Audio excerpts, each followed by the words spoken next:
नमस्कार दोस्तों, आज जो टॉपिक हम करेंगे वो आपको टाइटल से पता लग गया होगा। क्वेश्चन टैग्स, या इनको टैग क्वेश्चंस भी बोलते हैं। और ये एसएससी जो एग्जाम लेती है कॉम्पिटिटिव टेस्ट के, और यूपीएससी लेती है, उनमें तो आते ही आते हैं, बैंक वालों में भी आते हैं। और इसके अलावा ये स्कूल के सिलेबस में भी होते हैं और कॉलेज के में भी होते हैं। और ये सबसे आसान टॉपिक मुझे यही लगता है इंग्लिश ग्रामर। बहुत ही सिंपल है, पर इसका थोड़ा सा कंसेप्ट समझ लेना जरूरी है। देखिए, वाक्य आमतौर पे 3 ही तरह के होते हैं। वैसे तो 5 तरह के वाक्य हैं, लेकिन जो सबसे ज्यादा यूज होते हैं वो नंबर 1 पे स्टेटमेंट्स, जिनमें आप कोई बात कहते हैं। नंबर 2 पे क्वेश्चंस, जिनके थ्रू आप कोई बात पूछते हैं अगले से। और तीसरा इंपेरेटिव या कमांड्स, जिसमें आप किसी को आदेश देते हैं या सलाह देते हैं या रिक्वेस्ट करते हैं। तो सबसे ज्यादा जो यूज होती हैं स्टेटमेंट्स, उनको कभी कभी क्वेश्चंस के साथ मिला देता है स्टेटमेंट को देने वाला। और वो उसका मकसद पूछना नहीं होता। जब वो मिलाता है, उसका उद्देश्य अपनी कही हुई स्टेटमेंट की या तो पुष्टि करवाना होता है या उसका अप्रूवल लेना होता है। कैसे? हिंदी में देखो थोड़ा सा। जैसे कोई कहे कि मान लिया 2 जने बैठे हैं, तीसरा एक और आ गया, तो वो तीसरे को बताता है ए और बी बैठे थे, सी आ गया। ए बताता है सी को कि कल हम दिल्ली गए थे, और साथ साथ वो बी की तरफ मुंह करके पूछता है, गए थे ना भाई। यानी अब वो जो कह रहे हैं गए थे ना भाई, ये एक तरह से जो उसने कहा है उसकी पुष्टि की इच्छा से कहा है कि इसकी पुष्टि करेगा ये। तो इसको अंग्रेजी में भी कहते हैं ऐसे ही। आपने ध्यान क्या रखना है, जब आप क्वेश्चन बनाएंगे, जो लास्ट में बनाया है, उसको क्वेश्चन बनाते हुए किन किन बातों का ध्यान रखना है। नंबर 1, पहले मैं लिख लेता हूं पहले स्टेटमेंट। जैसे we went to Delhi yesterday, ये तो उसने कहा। अब इसकी पुष्टि करने के लिए जो उसने क्वेश्चन डाला वो क्वेश्चन टैग है। तो एक तो पहले यहां कॉमा लगेगा।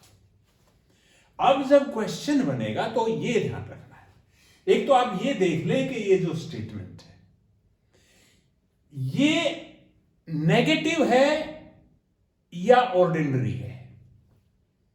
अगर ये नेगेटिव नहीं है तो आपका जो क्वेश्चन है वो नेगेटिव होगा, और ये अगर नेगेटिव है तो वो नेगेटिव नहीं होगा।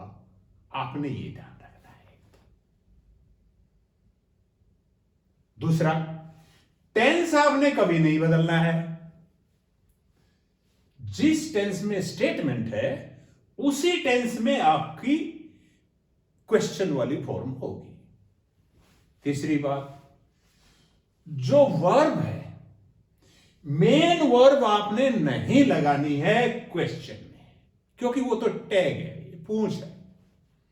उसमें पहले हेल्पिंग वर्ब आएगी, हेल्पिंग वर्ब के बाद जो यहां सब्जेक्ट है वो सब्जेक्ट आएगा, लेकिन वो सब्जेक्ट प्रोनाउन के रूप में ही आएगा, चाहे स्टेटमेंट में सब्जेक्ट नाउन के रूप में हो। अब अगला सेंटेंस लेंगे तो उसमें नाउन और प्रोनाउन का भी फर्क करेंगे। ठीक है? अब देखिए, अगर किसी स्टेटमेंट में हेल्पिंग वर्ब है ही नहीं, क्योंकि आपको पता है कि 2 फॉर्म ऐसी हैं वर्ब की जिनके लिए हेल्पिंग वर्ब की जरूरत नहीं होती, वो है V1 और V2, यानी प्रेजेंट सिंपल और पास्ट सिंपल। अगर आपकी V1 है मेन वर्ब और कोई हेल्पिंग वर्ब नहीं है, तो हेल्पिंग वर्ब आपने डू या डज लेनी है। और अगर V2 है मेन वर्ब तो आपने हेल्पिंग वर्ब डिड लेनी है, ये ध्यान। अब देखो इसी को लेते हैं। We went to Delhi yesterday, V2 है, हेल्पिंग वर्ब इसमें है नहीं तो हम डिड ले लेंगे, डिड। अब ये देखो कि ये अगर नेगेटिव नहीं है तो उसको नेगेटिव बनाना है, ये नेगेटिव नहीं है तो आपने नेगेटिव बनाना है। नेगेटिव बनाने के दो तरीके हैं, एक तो होता है इसके बाद नोट लगा दो, तो जो ज्यादा कॉमनली यूज होता है वो होता है कि आप नोट लगाओ लेकिन उसको कॉन्ट्रैक्ट कर दो, यानी कोमा लगा दो, डिडंट। फिर जो सब्जेक्ट है उसको लिख दो, सब्जेक्ट है वी, डिडंट वी, और क्वेश्चन मार्क। दूसरा जो तरीका है बहुत कॉमन नहीं है पर वो भी किया जा सकता है, वो ये है कि पहले डिड को लिखो, फिर आप सब्जेक्ट को लिखो वी, फिर नोट लगा दो पूरा, डिड वी नोट। ये बन गया। अब इसको नेगेटिव लेते हैं स्टेटमेंट को और इसकी जगह नाउन लेते हैं, जैसे Ram taught, subject verb agreement, मैं इसको शॉर्ट में SVA लिख देता हूं, yesterday.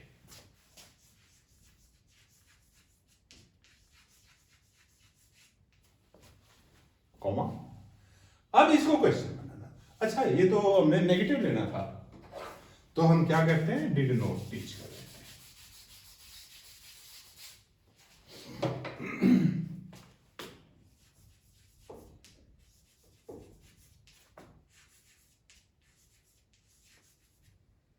Ram did not teach SVA yesterday.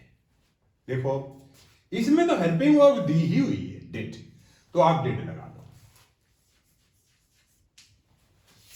ये क्योंकि नेगेटिव है, ये नेगेटिव नहीं होगा तो नोट नहीं लगाएंगे।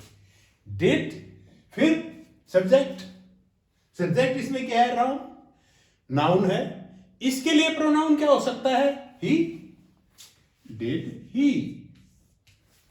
बस। अब देखिए कुछ बातें, ये तो मेन थी जो चेंजेस थे, कुछ और छोटे छोटे पॉइंट्स हैं वो देख लीजिए ध्यान से। वो क्या है, एक, अगर यहां पर आपका सब्जेक्ट दिस या दैट है तो वहां जो सब्जेक्ट बनेगा वो आपका इट बनेगा, और अगर यहां आपका सब्जेक्ट दीज या दोज है तो वहां आपका दे बनेगा।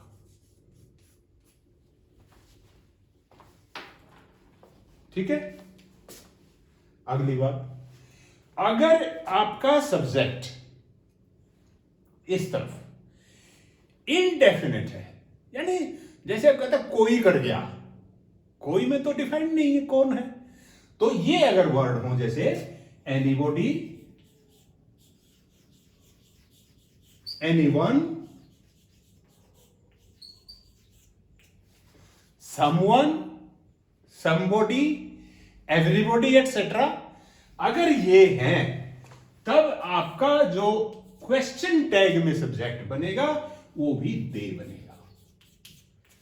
नन भी इसी में शामिल है, नो वन भी इसी में शामिल है, हालांकि वो सिंगुलर दिखते हैं आपको पर उनके लिए दे लगेगा। ये प्रोनाउन के संबंध